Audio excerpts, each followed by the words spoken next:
Welcome to the Listening Time Podcast. Hey everybody, this is Connor and you're listening to episode 136 of the Listening Time Podcast. Thank you all for listening. I hope you're all doing well. I hope your year is starting off well and that you're motivated to keep on practicing your English. In today's episode, we're going to talk about conversation.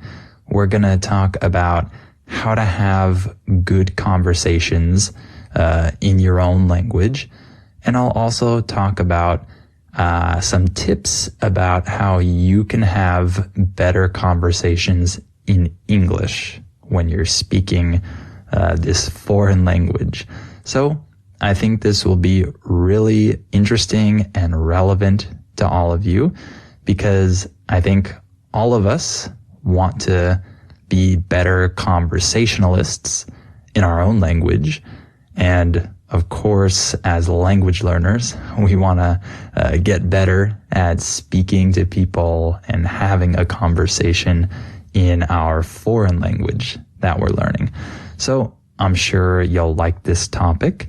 And before we start, remember that if you need my help to understand native speakers when they speak fast, then make sure to join my membership so you can get my specialized listening training.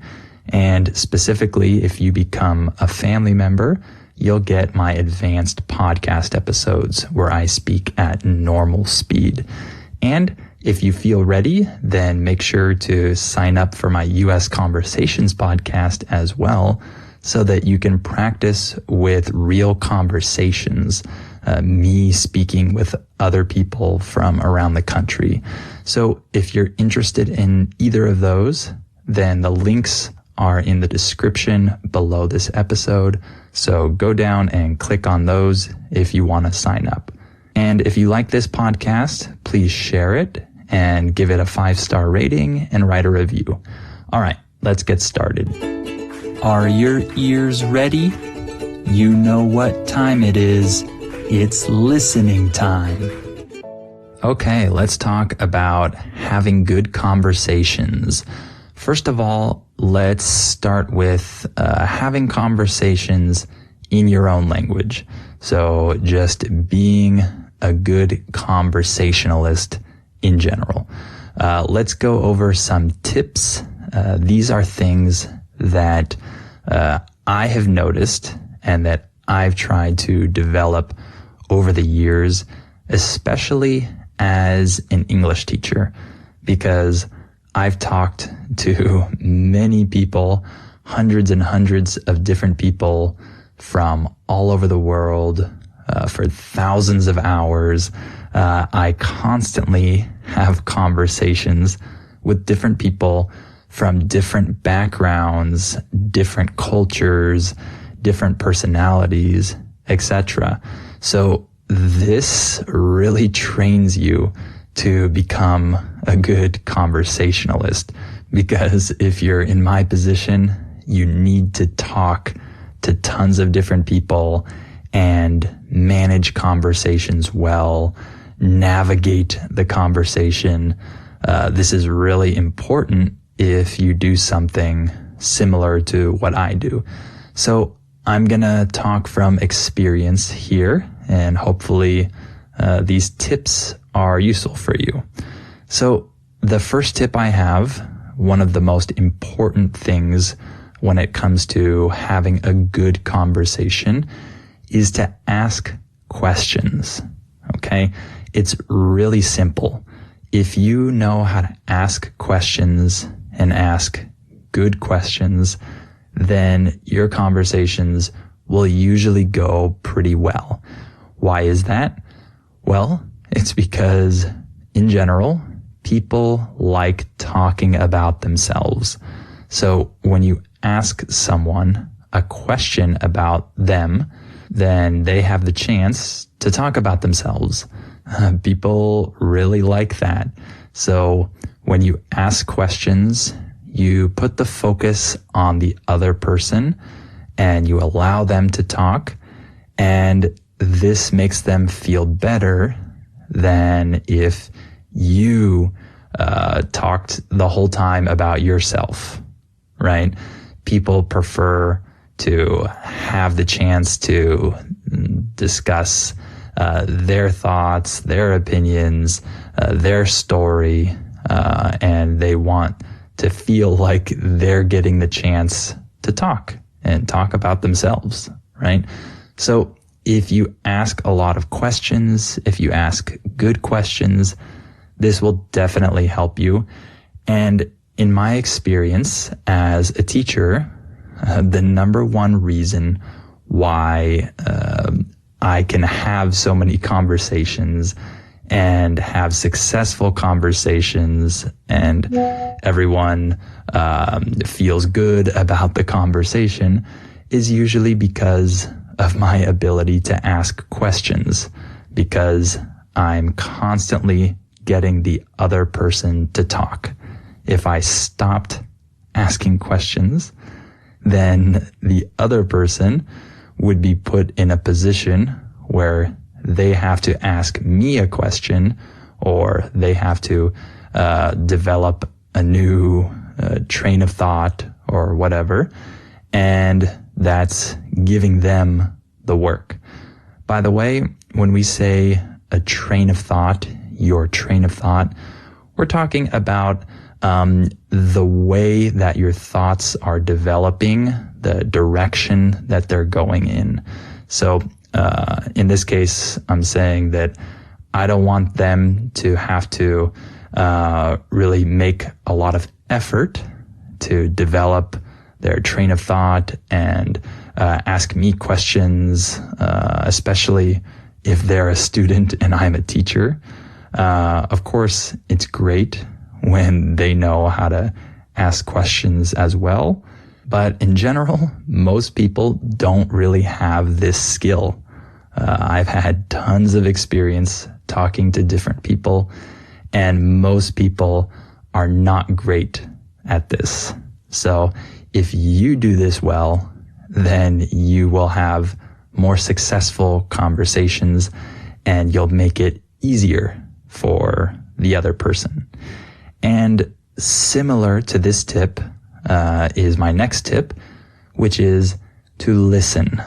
So you ask questions and then you actually listen. You listen to what the other person is saying and you actually care about what they're saying. Okay? People can tell if you're listening. Most people can get a feeling about whether or not you're actually listening to them or if you're thinking about something else while they're speaking. So actually care about what the other person is saying and listen to them, and don't just be anxious for your turn to speak. I'm sure you've had this situation before where you're talking to someone and it feels like they're just waiting for you to finish what you're saying so that they can talk because they want to share their idea. And all of us do this. This is natural for all of us. I'm not saying that you should never do this because we all have this tendency. We all want to share our thoughts. And so we wait for our turn to talk. Yes, we do that, but don't be too anxious to do that. When you're too anxious to do that, it shows. The other person can tell that you're just waiting for them to finish, or you're trying to interrupt them or something like that. And that's not good. We don't want to make the other person feel like they can't complete their thought because we want to talk. So actually listen, actually care about what the other person is saying, and that will make the other person feel cared about, and it will make them feel like they're having a good conversation when you listen to them. Another tip that I have for you is to practice with your body language. What is body language? This refers to any non-verbal things that you do that communicate something to another person. And when I say nonverbal, I'm saying something besides just the words that you say. So we communicate with our words, but we also communicate with things besides our words. It could be with your tone of voice. If you have a certain tone that can communicate something, it can be the way that you move your body or your position, how you're positioned, or it could be whether you're smiling or nodding, those types of things. The word nod means that you move your head up and down to say yes to someone. So if someone asks you if you're okay and you nod, this means that you're moving your head up and down to say yes. So nodding is a type of body language, and agreeing while the other person is talking. Maybe you go, yeah, while they're speaking, for example. That could be something that communicates a message to the other person, that you're listening to them, you're engaged in what they're saying, right? So all of these things are important. However, I will say that you want to also make sure that you're reading the other person, and based on their cultural background or maybe their personality, it's good to adjust your body language accordingly. When I say accordingly, what I'm saying is according to this situation, in an appropriate way given that situation. So you want to adjust your body language accordingly, because some people will respond better to certain body language and some people will respond worse. So some people might not like when you agree and kind of interrupt them a little bit when you say, yeah, yeah, while they're talking. Some people might not like for you to do that really frequently while they're speaking. However, other people might expect that from you, right? They might even ask you, you understand? You get it? Just to make sure that you're agreeing and understanding them. So if you give them the proper body language cues, then they'll see that you're listening.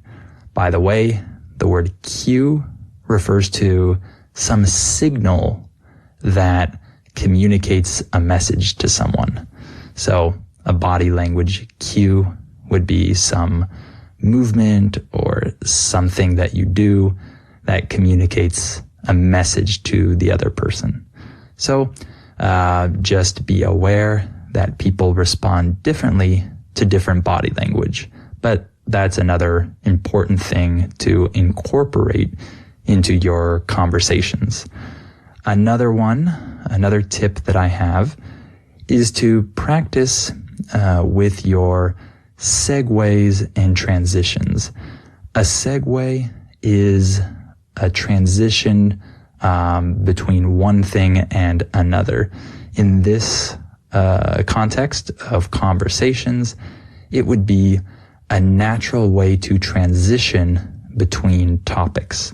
So this tip isn't absolutely necessary. You don't always have to have good segues and transitions between topics. However, it does make the conversation flow better. If you are someone that can naturally transition between different topics and make the conversation seem like it's flowing naturally, and make sure that you don't have really abrupt transitions, then the conversation feels better.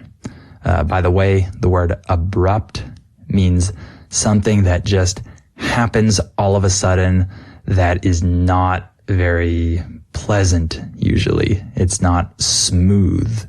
It's a transition, in this case, that is not smooth and that does not flow well. So if you're talking to someone about their job and then you run out of things to say or questions to ask, and then you just suddenly change topics and say, what do you do for fun? It can seem a little bit abrupt if the other person isn't expecting that. And it's okay. Like I said, this isn't absolutely necessary, but it helps if you can make the transition smoother. Instead of just saying, what do you do for fun? You can say something like, okay, and when you're not working, what do you like to do in your free time? So you see how that transition included the previous topic. We were talking about work, and then I use that to segue into the next topic. When you're not working, what do you like to do in your free time? You see how that transition is very smooth. Again, you're not always going to be able to do this, and this is definitely a skill that you have to develop over time. However, if you have more of these natural transitions, the conversation will feel better. And one other tip that's very similar to the last one is to try to avoid awkward silences, meaning you don't want to have these moments where both of you are silent and you don't know what to say and both people are waiting for the other person to say something. That can be uncomfortable and it can make the conversation feel like it's not flowing well. So this is something that's also really hard to always get right.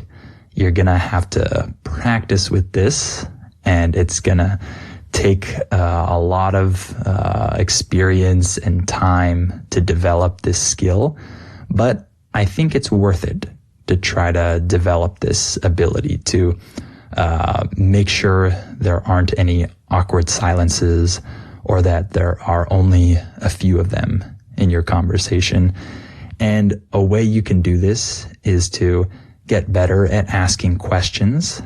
So asking follow-up questions.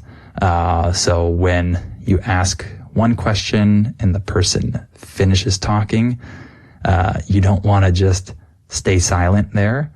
You probably want to ask a follow-up question, right? Another question to go into more detail or to ask them something related to what they just said. And it helps the conversation to continue to flow without uncomfortable silences in there. And if you ask a question, it also gives you a little time to think of your next question or your next transition, etc. You don't want to think too much about this because you want to listen to the other person, of course. But you can buy yourself a little bit of time with a question to think of your next transition so that when the other person stops talking, then you can be ready to transition and ask a different question or talk about something else or whatever. So if you can not have these awkward silences, that will really help the conversation feel better. All right, now let's talk about having better conversations in English when this isn't your first language. Number one, you have to realize this. Understanding is much, much more important than speaking. I've said this many times before, but it's worth repeating. Your ability to speak well is not nearly as important as your ability to understand the other person. When I'm talking to a student, I don't really care how well they speak. That's not a big deal for me. However, I do care about how much they can understand when I'm speaking, because if they can't understand me well, then the conversation just doesn't go well. I have to repeat a ton of things. I have to look up translations sometimes. I have to think of different ways to say things. I have to say things really slowly or spell them for the person. And it's just not smooth at all. Okay. So if you're talking to someone who's not an English teacher, it would be even worse, right? That person does not have a lot of experience changing the way that they speak to help someone else understand them better. So they're probably not going to be very patient in that situation. That's why I say that understanding is much more important than speaking. So number one, in order to have a good conversation in English, you have to be able to understand. Don't worry as much about the speaking. Okay. First, be concerned with actually being able to understand people. Okay. And when you don't understand someone, because that will happen sometimes, even if you have a good level of listening, when you don't understand the native speaker when they're talking to you, make sure that you apologize and you ask politely for them to repeat it. Don't say, repeat, please. Don't ever say that, right? First, apologize, say, I'm sorry, and then ask them. Don't command them. Say, could you say that one more time? Or could you repeat that? Something like that in a nice way. You apologize, meaning you accept responsibility, and then you ask them to repeat. In that case, they don't feel bad. They don't feel offended. If you just say that again more slowly or repeat that, they're not going to feel good. They're probably going to have a bad reaction if you command them to do something. Okay?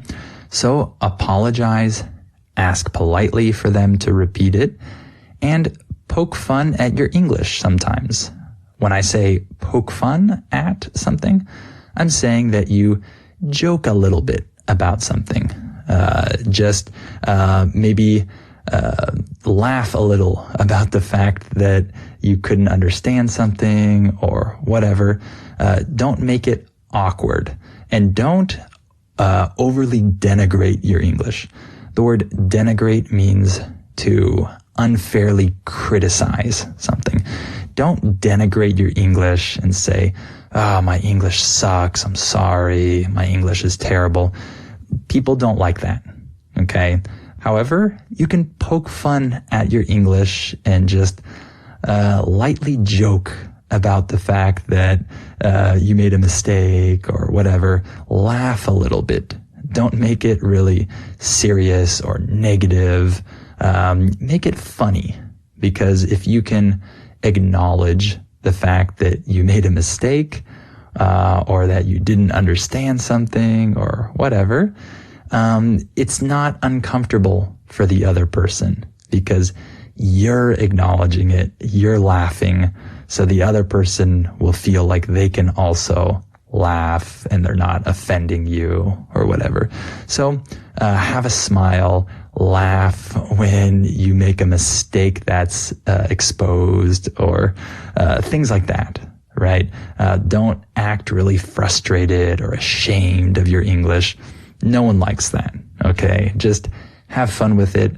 Poke fun at your English, but don't denigrate it, okay? And don't be overly focused on accuracy, okay?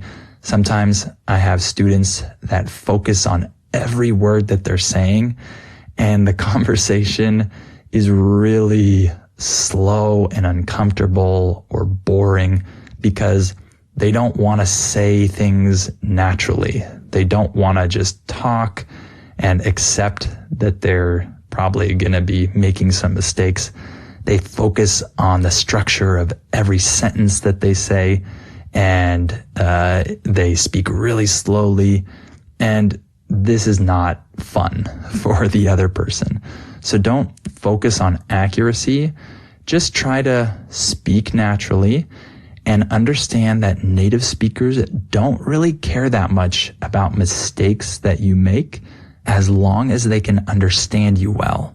So if you're understandable and you make mistakes, the other person is not just going to focus on your mistakes. They're going to be engaged in the conversation. They're going to be thinking about the actual topic that you're talking about. They're not going to focus on the grammar errors because the other person isn't thinking about the language. They're thinking about the topic. Okay. You are probably thinking a little bit about the language because you're speaking a foreign language, but the other person isn't concerned with that. They want to talk about the topic and focus on what you're discussing. Okay. So native speakers don't really care about your mistakes as long as they can understand you. And more importantly, as long as you can understand them. Again, that's the most important thing. And then besides that, just focus on speaking naturally. It's better to speak a little more fluently than to speak a little bit more accurately. The native speaker will normally prefer to hear you speak more naturally and normally with a few more mistakes than to have to be really patient with you while you stop and slow down and correct yourself and think about all the words that you're saying before you say them. That's much less pleasant. So don't do that. Focus more on your fluency. And of course, try to be accurate, but don't focus on that too much, okay? Because that can ruin the conversation as well. All right, those were my tips. I hope that you found these tips useful, and I hope that you can incorporate them into your own conversations, whether it be in your own language or in English, and hopefully these can help you. All right. Thank you for listening to this episode, and I'll talk to you on the next episode of Listening Time.